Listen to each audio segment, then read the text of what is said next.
স্বাস্থ্যটা নিয়ে একটু ভাবলে আর একটু বেটার হতো। আমাদের স্বাস্থ্য জায়গাটা একটুখানি পিছিয়ে পড়েছি আমরা। হুগলি জেলা স্পেশালি আমার সাতটা কনস্টিটিউয়েন্সির মধ্যে স্বাস্থ্যটা একটু পিছিয়ে পড়ছে, সেই জায়গাটা একটু রক্ষণাবেক্ষণ করা দরকার। কিন্তু অতটা গরম নেই যতটা আগের বারে ছিল। মানে কি কপাল, আগের বারে যখন প্রচারে গেলাম তখন এত গরম পেলাম, আর এবারে প্রচার নেই, এবার গরমটাও নেই। হ্যাঁ, বাট দেখতে দেখতে প্রায় এক বছর হয়ে গেল। আর কদিন পরে তো গরম হয়তো বাড়বে, তখন হ্যাঁ তখন তো বাড়বে। মেকআপ কখন কি হবে? তখন তো আর আগের মতন আমরা লরি করে বা জিপে করে ঘুরছি না, তখন মানুষের কাছে কাছে যাওয়া অন্য রকমের কাজ। সেটা আবার পরের বছর হতে চলেছে, আসছে আবার। আবার বিধানসভা ভোট আসছে, আবার ঘোরা শুরু হবে, আবার দেখবেন পরের বছর কি গরমটা পড়ে। দিদি, আপনি কিন্তু গত বছর কিন্তু সব মানুষকে একটা টিপ দিয়েছিলেন গরমে হালকা খাওয়া কিছু, এবারে তো গরম পড়বে, এবার প্রথম দিন থেকে কি টিপ দিবেন? আমি মনে করি গরমকাল হচ্ছে বেস্ট টাইম রোগা হওয়ার জন্য, ডায়েট করার জন্য, রোগা হওয়ার জন্য। শরবত খান, ফ্রুটস খান, দই খান, ব্যাস আরামসে থাকুন, আনন্দে থাকুন।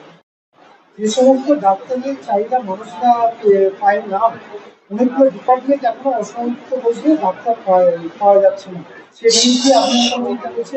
ডেফিনেটলি সেটা নিয়েও ভাবনা চিন্তা চলছে, সেটা নিয়েও আলোচনা চলছে, যাতে এখানে আরো ভালো ডাক্তারকে আনা যায় এবং ডাক্তার আসলে সেবা বাড়বে, সেবা হবে। সেই জায়গাটা আমরা এখনো ল্যাক করছি, সেই জায়গাটা আমাদের এখনো দরকার। হাসপাতাল বাড়াবো, বেড বাড়াবো, হাসপাতালে ইকুইপমেন্টস দেওয়া হবে, সবই হবে, কিন্তু ডাক্তার না থাকলে বাকি সবটাই ফিকে পড়ে যাবে। ডাক্তারই তো আসল মানুষ, সেই মানুষদেরকে দরকার। কি মনে করছেন, কাজ কি সম্পূর্ণ করতে পেরেছেন লোকসভাতে? কারণ তো ফান্ড ছিল। কিছু কিছু নিশ্চয়ই সে করেছে, একদম করেনি কেন বলবো। কিছু কিছু জায়গায় সে কাজ করেছে, যতটা করার দরকার ছিল ততটা হয়তো করে উঠতে পারেনি, বা যতটুকু করেছে করেছে, একদম করেনি তো বলবো। কোন জায়গায় খামতি রয়ে গেছিল সেটা কি বুঝতে পারলেন আপনি এখন? স্বাস্থ্যটা নিয়ে একটু ভাবলে আর একটু বেটার হতো। আমাদের স্বাস্থ্য জায়গাটা একটুখানি পিছিয়ে পড়েছি আমরা। হুগলি জেলা স্পেশালি আমার সাতটা কনস্টিটিউয়েন্সির মধ্যে স্বাস্থ্যটা একটু পিছিয়ে পড়ছে, সেই জায়গাটা একটু রক্ষণাবেক্ষণ করা দরকার। তাহলে কি আপনি সেই জন্যই প্রথমে প্রায়োরিটি স্বাস্থ্য? সেই জন্য নয়, আমার বরাবরই ছিল। আমি যখন প্রচারে এসেছিলাম তখনও বলেছিলাম যে আগে স্বাস্থ্য, তারপরে শিক্ষা, তারপরে তো আছে। পাওয়া সদরে হুগলি জেলার মানুষের খুব ভালো। আমি তো মনে করি হেলথ রিলেটেড, স্বাস্থ্য রিলেটেড যেটুকু জিনিস হবে আমাদের পশ্চিমবাংলার মধ্যে, সবটাই সবসময় ভালো, কারণ তাতে মানুষ উপকৃত হবে, মানুষের পাশে আমরা থাকতে পারছি, সেটা সব থেকে ভালো জিনিস। বলেছিলাম যে আমি হেলথ রিলেটেড কাজ করতে চাই আসার পর থেকে। শুধু হেলথ রিলেটেড নয়, হেলথটা আমার প্রাইমারি একটা সেগমেন্ট, তারপরেই পড়াশোনা, এডুকেশন, স্কুল, কলেজ,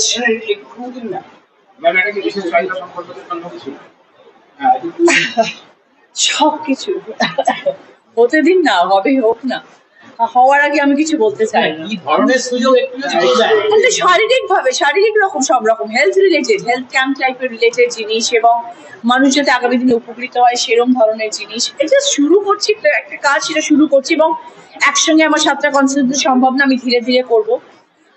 প্রথমে ধনিয়াখালী, চুচুড়া হবে, তারপরে হয়তো আবার দুটো জায়গা হবে, তারপরে আবার দুটো জায়গা হবে, এরকম দুটো জায়গা করে করে আমি করবো। কারণ আমি এখন সবে এসছি, তো ন্যাচারালি আমি আস্তে আস্তে এগোতে চাই।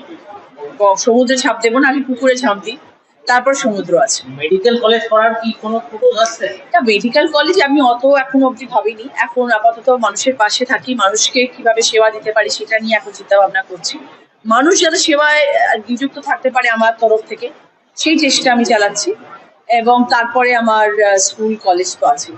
অভিষেক বন্দ্যোপাধ্যায় কি সুলভ প্রকল্প চালাচ্ছে, তার জন্য কি আপনি স্বাস্থ্য ফিরে যাচ্ছেন?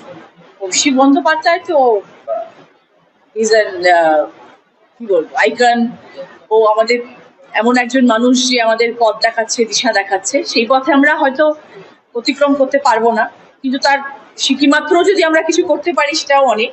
তো ডেফিনেটলি সে তো আমাদের একজন গাইড মনে করি আমি। দেখো, এটা আমাদের এখন একদম মিটিং পর্যায়ে আছে, আমি এই মুহূর্তে ডিসক্লোজ করতে চাইছি না। যতক্ষণ না আমরা জিনিসটাকে নিয়ে পুরোপুরি ভাবে রূপ দিতে পারবো এবং মাঠে নামতে পারবো এবং মানুষের পাশে গিয়ে সেভাবে দাঁড়াতে পারবো, ততক্ষণ আমি এটা নিয়ে এক্ষুনি আলোচনা করবো না। ওই দিন আমরা জাস্ট ডিসকাশন স্টেজে ছিলাম এবং সেই নিয়ে আলোচনা হচ্ছে। বাট যেটা মেইন জিনিস, যেটা আমি আপনাদেরকে বলবো, সেটা হচ্ছে আমি হেলথ রিলেটেড কিছু ভালো কাজ করতে চাইছি, যাতে মানুষের সুবিধা হয়, সেই সংক্রান্ত জিনিস। সেটা আপনারা কিছুদিনের মধ্যেই জানতে পারবেন, যেটা যদি সেটা আমরা ফ্রুটফুলি করতে পারি কাজটা। কিন্তু সবটাই আমাদের সবকিছু প্ল্যান করে বুঝে শুনে ভিয়েতনামের পারমিশন নিয়ে, আমাদের সিএমএ পারমিশন নিয়ে, সবকিছু নিয়ে একটা প্ল্যানিং স্টেজ চলছে, যার জন্য আমরা আজকে এসেছি। বাট সেটা আপনারা জানতে পেরে যাবেন, যতক্ষণ না হচ্ছে ততক্ষণ। হাসপাতাল किंतु बोली कि गर्व से कहो कि हम सनातनी है, गर्व से कहो। আমরা সনাতনী। যদি ভগবান জন্ম দিয়ে থাকেন সনাতন হিসেবে, তাহলে মরবো সনাতন হিসেবে। কিন্তু অন্য হাতে এইভাবে মার খেয়ে, এই জন্য বলছি, যারা বুথের লোক আছেন, যারা মণ্ডলের লোক আছেন, যে যেখানে কাজ পেয়েছেন সেটাকে নিষ্ঠা দিয়ে, ভালোবাসা দিয়ে একবার, এই লাস্ট বার সবাই মিলে চেষ্টা করে আমাদের পার্টিকে জেতান। আমাদের জিততে হবেই। ও পারবেন কিনা হাত তুলুন, এসব আমার চাই না। ধর্মাচরণের নয়া নিয়ম জারি, রাস্তায় নামাজ পড়লেই কড়া শাস্তি, বাতিল হতে পারে পাসপোর্টও। হুঁশিয়ারি যোগীরাজ্যের পুলিশের, আইন শৃঙ্খলার সঙ্গে আর কোনো রকম আপোষ নয়। রমজান মাস চলাকালীনই কড়া নির্দেশিকা জারি করল উত্তরপ্রদেশের মিরাটের শীর্ষ পুলিশ কর্তা। আর এই নির্দেশ না মানলে কঠোর শাস্তির নিদানও দিয়েছে মিরাট পুলিশ। মিরাট পুলিশের এসপি আয়ুষ বিক্রম সিং বলেছেন, বিনা অনুমতিতে রাস্তায় বসে নামাজ পড়লে পাসপোর্ট পর্যন্ত বাতিল হতে পারে। অনুমতি ব্যতীত রাস্তায় বসে আর নামাজ পড়া যাবে না। ঈদগাহ বা মসজিদ ছাড়া কেউ রাস্তায় বসে আর নামাজ পড়তে পারবেন না। কোনো অনুমতি ছাড়া রাস্তায় নামাজ পড়লে কঠোর শাস্তিও হতে পারে। পাসপোর্ট বা লাইসেন্স বাতিল হতে পারে। আর নতুন করে পাসপোর্ট তৈরি করতে গেলে অনেক ঝক্কিও পোহাতে হবে। পুলিশের অনুমতি ছাড়া পাসপোর্ট পাওয়াও যাবে না। পুলিশ সূত্রে বলছে, রমজান মাসে প্রায় প্রতিদিনই নিয়ম করে রাস্তা বন্ধ করে নামাজ পড়ছেন মুসলিম সম্প্রদায়ের বহু মানুষ। ফলে তীব্র যানজটের সৃষ্টি হচ্ছে। অনেক সময় বিকল্প রাস্তা খুঁজে ঘুরপথে পৌঁছতে হচ্ছে গন্তব্যে।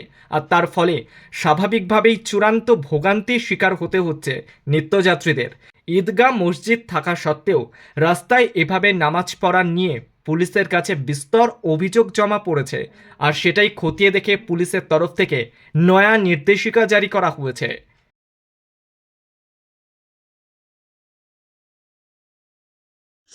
একটা গাছ কাটলে জরিমানা 1 লক্ষ টাকা, বেনজির রায় শীর্ষ আদালতের। গাছ কাটা গুরুতর অপরাধ, এমনটাই জানালো শীর্ষ আদালত। উষ্ণায়ন বাড়ন্ত, বদলে যাচ্ছে জলবায়ু, তবু হুঁশ নেই মানুষের। এমন দিনে বনাঞ্চল ধ্বংসের মামলায় সুপ্রিম কোর্টের পর্যবেক্ষণ। বিপুল গাছ কেটে ফেলা বড় অপরাধ। নির্বিচারে বনাঞ্চল ধ্বংস মানব সভ্যতাকে ধ্বংসের মুখে ঠেলে দিচ্ছে।